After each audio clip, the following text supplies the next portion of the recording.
a deaf man who can't relate. Yeah, I can't hear nothing. See the trouble with me. I can't do nothing without my baby. And as plain as can be, it's gonna drive me crazy.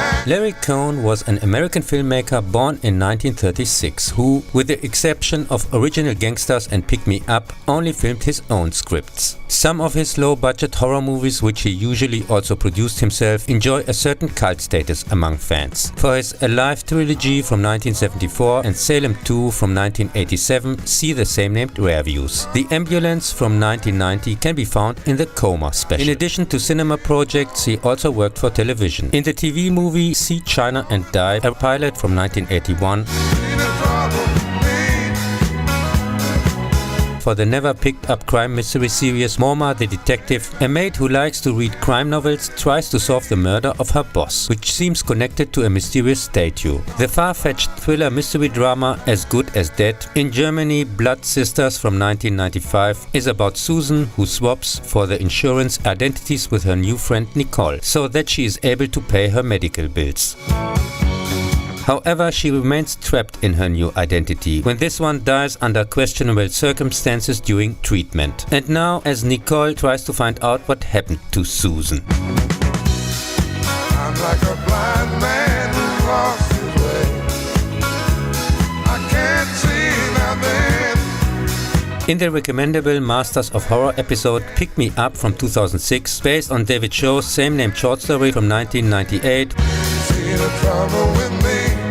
who also wrote the script, the passenger of a bus that breaks down in the middle of nowhere sets off on her own and gets caught up in a bizarre and violent turf war between serial killers. It's gonna drive me crazy.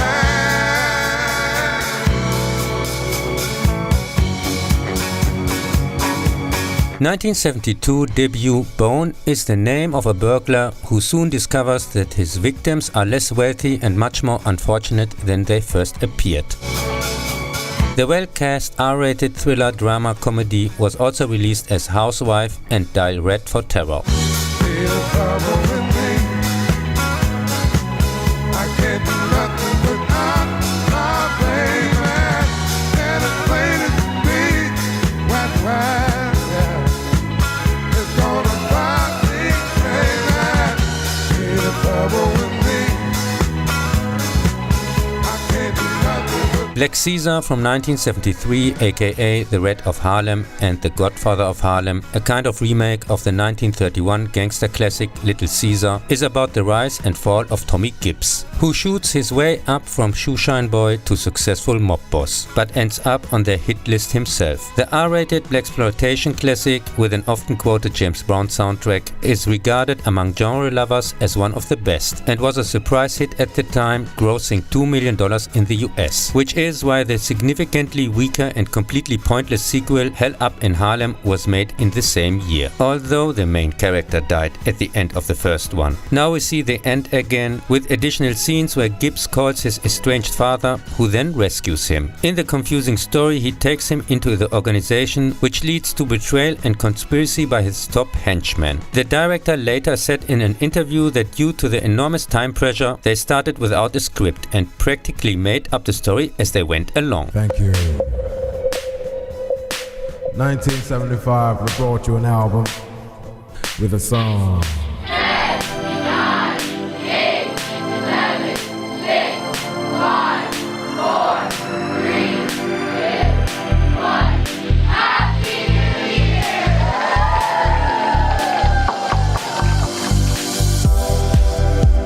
In 1976, in the science fiction horror thriller God Told Me To, a New York detective investigates a series of murders with no apparent motive. A sniper shoots randomly from a tower, a policeman opens fire during a parade, a father murders his entire family out of the blue, where the perpetrators calmly confess their guilt afterwards and explain that God told them to do it. His investigation, in which he discovers a link to virgin pregnancies as a result of alien abductions, leads to his suspension. So he goes to the press with his findings because I have no fucking clue, which naturally causes a panic. Also released as Demon, this rather wacky R-rated insider tip with elements from later cult classics such as Scanners from 1981 and X-Files from the 90s was not intentionally successful in cinemas or with critics, but is nowadays one of Cohen's best rated works. The following year, the biographical drama The Private Files of J. Edgar Hoover is an extremely benevolent portrait of the titular former head of the FBI, who led it for 48 years until his death in 1972. The horror comedy Full Moon High, in this country a werewolf bites its way through from 1981, a popular high school football player after getting attacked during a Transylvania trip turns during full moon into a werewolf himself and has now to come to terms with his new reality, much like the annoyed viewer. This god-awful, almost unbearable cliché and wannabe comedy parade has a similar premise to the later, much more watchable 1985 hit Teen Wolf.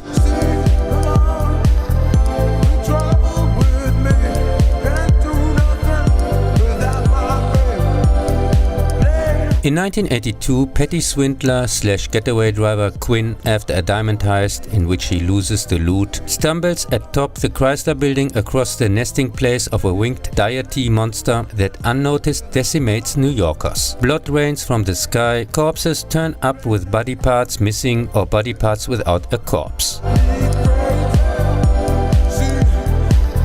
At the same time, the police are investigating a series of bizarre ritual murders linked to a secret Neo-Aztec cult that worships the flying reptile.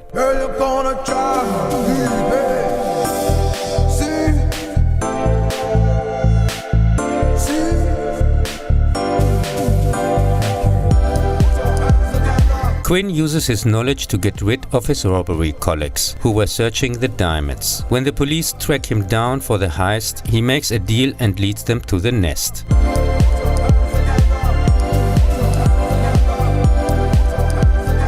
Cue the Winged Serpent, in Germany known as American Monster after American Werewolf a year earlier, made less than a quarter of its $1.1 million budget in the US back and received mixed but mostly positive feedback. The well-cast, extremely entertaining monster shocker with very nice stop-motion effects is a remake of the 1946 horror movie The Flying Serpent, itself largely a modified remake of The Devil's Bat from 1940, where someone also uses a flying monster for his plans to get rid of opponents.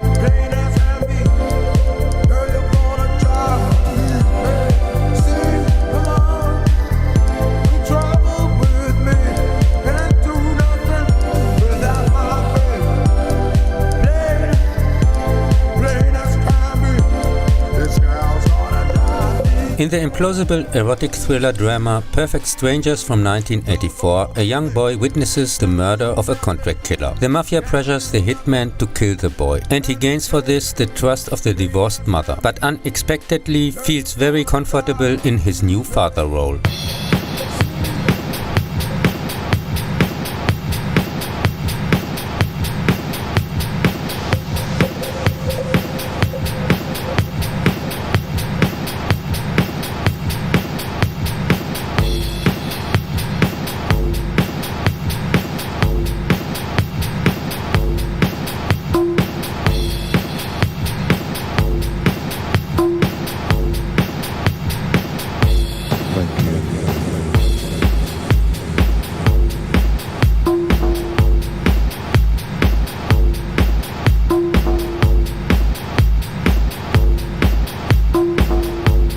In the same year, the horror thriller drama Special Effects with Us Hollywood Kills is about a director who is done in Hollywood thanks to his last $30 million flop, and now attempts a comeback with a story about an actress as a victim of a murder, which he committed and filmed in the heat of the moment,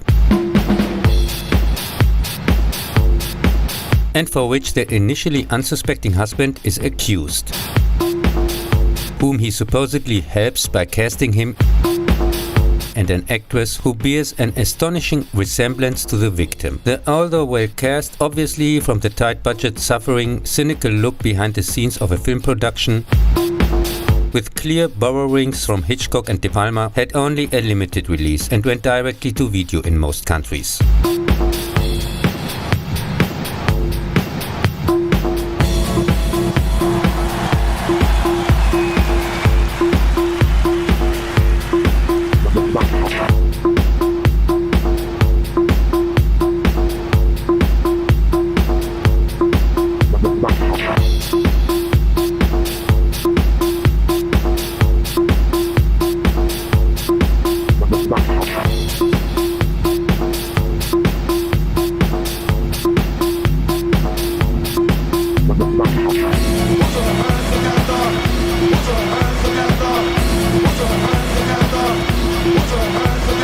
A year later, a miner accidentally discovers a tasty, addictive mess bubbling out of the ground, which is successfully marketed in America as The Stuff, in the same named science fiction horror satire. While a boy notices it moving and tries unsuccessfully to warn people, his already stuff-addicted family puts him under pressure. When rival companies hire an industrial spy to get hold of the formula, he and the responsible advertising expert find out that it is alive and transforms consumers into zombie-like creatures that are eaten from the inside.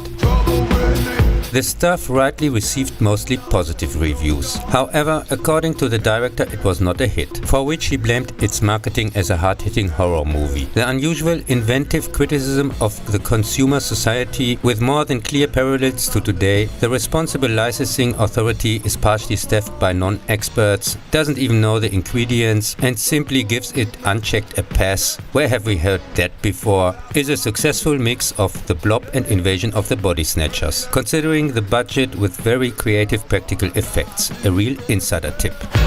See, trouble with me. Can't do nothing. Can't do nothing. And it's plain, plain as can be. Girl, you're gonna drive me, hey.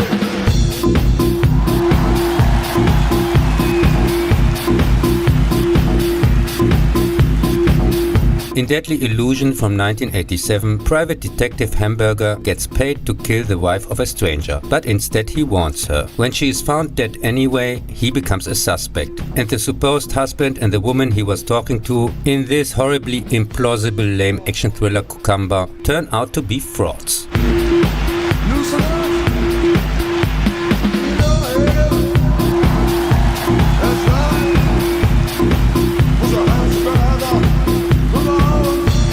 Wicked Stepmother, here with us, Dance of the Witches from 1989, is a witch/new stepmother who marries into a suburban family and for reasons shares an existence with her daughter.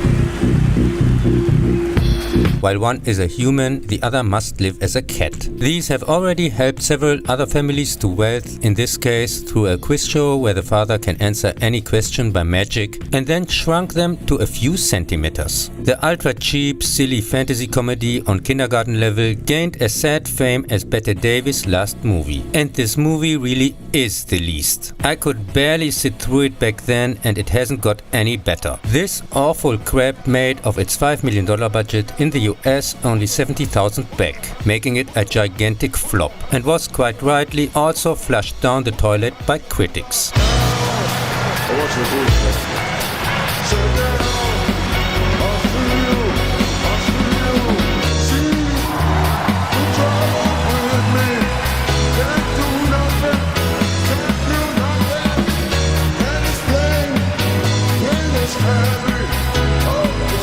In 1996, a successful football coach returns to his hometown after his father/murder witness is shot by a gang called the Rebels.